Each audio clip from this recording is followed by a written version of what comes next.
Ayan na nga mga vendor, no? Bali nakita natin kanina yon, sinalang ko yung alimango. So titingnan natin kung namula na siya, no? Alright, wow. So ayan mga vendor, no? Shout out sa alimango. So ayan,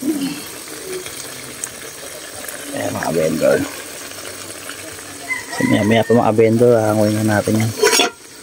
Yun. Shoutout Produce Log, Madam Marimar. Shoutout.